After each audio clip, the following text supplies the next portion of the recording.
ఈరోజు స్పెషల్ ఆంధ్ర చేపల పులుసు అండి. ఎంతైనా ఆంధ్ర చేపల పులుసుకు వచ్చే టేస్టే వేరండి. అబ్బబ్బా, చెప్తుంటేనే నోరూరిపోతుంది. అది ఎలాగో చూసేద్దాం రండి. వీడియోలోకి వెళ్ళే ముందు మన ఛానల్ని సబ్స్క్రైబ్ చేసుకొని వాళ్ళు ఉంటే వెంటనే సబ్స్క్రైబ్ చేసుగా చేప ముక్కల్ని నీట్గా వాష్ చేసుకొని కొద్దిగా పసుపు, సాల్టు, ఆనియన్ పేస్టు, పచ్చిమిర్చి, కారం, ఆయిల్ కూడా వేసుకోవాలి. చేపల పులుసులో ఆయిల్ సరిపోతేనే బాగుంటుందండి. చూసుకొని ఒక స్పూన్ ఆయిల్ ఎక్కువే వేసుకోండి. కొద్దిగా వాటర్ వేసుకొని కలుపుకొని స్టవ్ మీద పెట్టుకోవాలి. ఇప్పుడు వాటర్ దగ్గర పడ్డాక చింతపండు పులుసుని వేసుకొని మూత పెట్టుకొని ఉడికించుకోవాలి. ఈలోపు మిక్సీ జార్ తీసుకొని ధనియాలు, జీలకర్ర, 5-6 వెల్లుల్లి రెబ్బలు వేసుకొని కొద్దిగా వాటర్ వేసుకొని మిక్సీ పట్టుకో.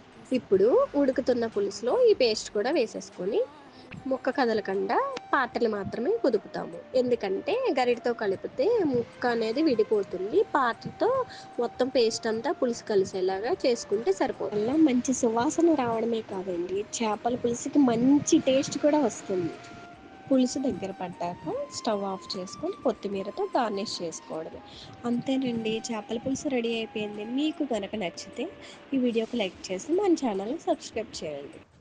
గడివానై ప్రియానని చేరుకోమా శృతి మించుతోంది.